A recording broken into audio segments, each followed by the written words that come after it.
Hi hello नमस्कार मंडळी, स्वागत आहे तुमचे दी सिंपल वर्ल्ड या मराठी युट्यूब गार्डनिंग चॅनलमध्ये।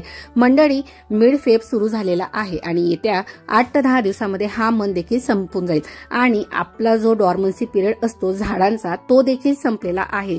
डॉर्मन्सी पिरियड नंतर झाडे ही पुन्हा ग्रोथसाठी नवीन फुल देण्यासाठी तसंच त्यांच्या नवीन वाढीसाठी तयार होत असतात आणि त्यांच्या या तयारीमध्ये आपल्याला पुन्हा त्यांना थोडासा हातभार आपल्याला लावायचा असतो। म्हणून आपल्याला फुल झाडांवर थोडी थोडी अशी काही कामे करून घ्यायची आहे की ते त्यांच्या सीझनमध्ये योग्य प्रकारे आणि भरपूर अशी फुलं आपल्याला ते देऊ शकतील म्हणून। सो मंडळी, वेळोवेळी मी गुलाबाच्या झाडाला कुठल्या प्रकारची सॉलिड असो किंवा लिक्विड फर्टिलायझर द्यावी हे तर मी तुमच्याशी शेअर करतच आलेली आहे, पण आपण वेळोवेळी खत, ऊन, पाणी आणि त्याला योग्य अशी माती देऊन देखील जर गुलाबाच्या झाडाची वाढच होत नसेल, त्याची वाढ जर खुंटलेली असेल तर त्यामागे कुठली समस्या आहे हे देखील जाणून घेणं तेवढंच महत्त्वाचं आहे। सो मंडळी, आजचा व्हिडिओ हा थोडा वेगळा असणार आहे आणि महत्त्वपूर्ण आणि माहितीपूर्वक असणार आहे, त्यामुळे व्हिडिओ कुठेही स्किप न करता संपूर्ण पहा। आणि हा व्हिडिओ जर तुम्ही पहिल्यांदाच पाहत असाल तर लगेच दी सिंपल वर्ल्ड या मराठी युट्यूब गार्डनिंग चॅनलला सबस्क्राईब करून घ्या, कारण की व्हिडिओ संपल्यानंतर मात्र तुम्ही चॅनलला सबस्क्राईब करायचं विसरून जात असता। चला तर मग अधिक वेळ न घालवता आजच्या व्हिडिओला सुरुवात करूया।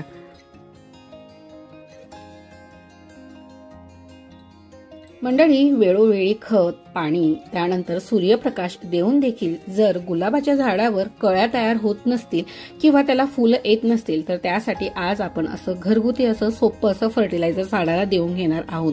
मंडळी, ज्याप्रमाणे तुम्हाला दिवसभर ऊर्जा देण्यासाठी कॉफीचा कप हवा असतो ना, त्याचप्रमाणे आपल्या प्लांट्सला देखील त्यांचे आयुष्य वाढविण्यासाठी कॉफीची गरज असते। सो तुमच्या लक्षात आलंच असणार की आज आपण कुठल्या फर्टिलायझरचा वापर करणार आहोत किंवा फर्टिलायझर म्हणून कुठल्या गोष्टीचा वापर करून घेणार आहोत।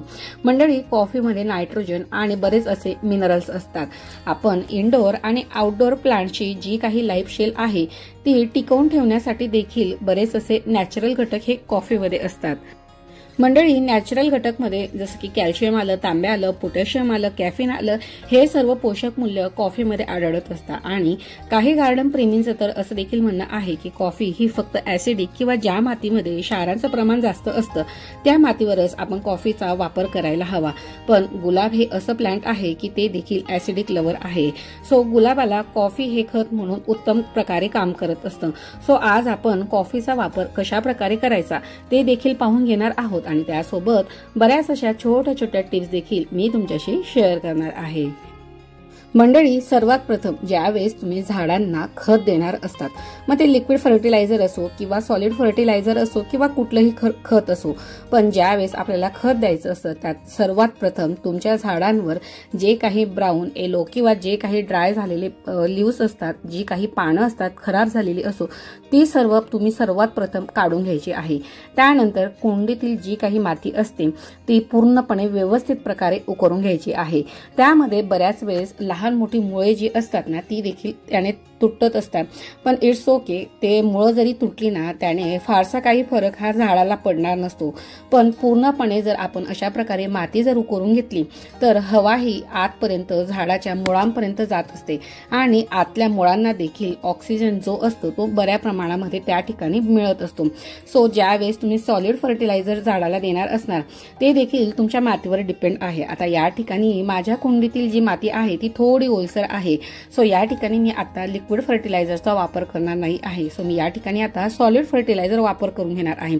आणि ज्यावेळेस तुम्हाला सॉलिड फर्टिलायझर द्यायचं असतं त्याच्या आधी 1 ते 2 दिवस आधी मात्र झाडाला कुठल्याही प्रकारचं पाणी देऊ नका।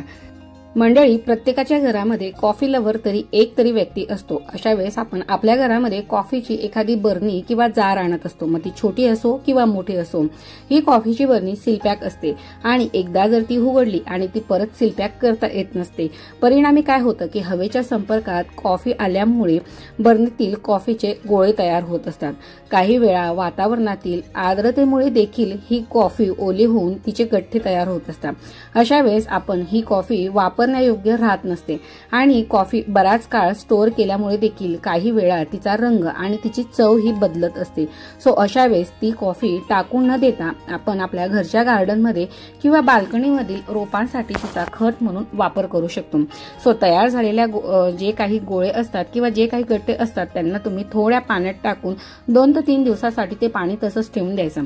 त्यानंतर ते जे बर्नीतलं पाणी असतं त्याचा बाउलमध्ये ओतून त्याला पुन्हा आपण प्लेन वॉटरने डायल्यूट करून घ्यायचं आणि ते कॉफीचं पाणी तयार झाल्यावर आपण रोपांच्या मुळांशी किंवा कुंडीतील मातीमध्ये सुद्धा देऊ शकतो.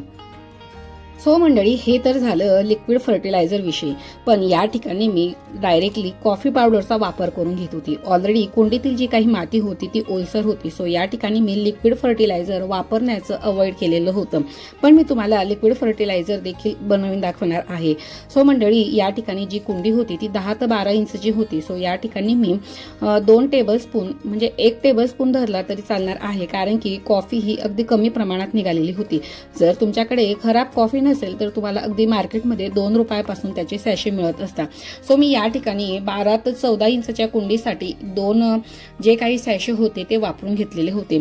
मंडळी, आता या ठिकाणी मी लिक्विड फर्टिलायझर देखील तुम्हाला तयार करून दाखविलेला आहे, पण मात्र मी हे या झाडाला देणार नसून दुसऱ्या झाडांना त्याचा वापर करून घेणार आहे. सो एका कुंडीसाठी आपल्याला 1 किंवा 2 टेबलस्पून एवढं सफिशियंट असं प्रमाण कॉफीचं आहे. सो आता कॉफीमध्ये असलेले जे काही मिनरल्स किंवा जे काही घटक आहेत ते तर आपण जाणून घेतलं. आता आपण जाणून घेऊया की हे फर्टिलायझर देण्याचे फायदे काय आहेत.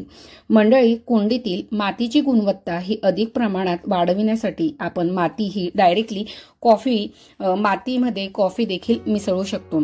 जेव्हा तुम्ही कॉफीचा वापर करत असतात आणि तो देखील योग्य प्रमाणात करत असणार त्यावेळेस कॉफी ही मातीसाठी अमृतासारखं काम करत असते.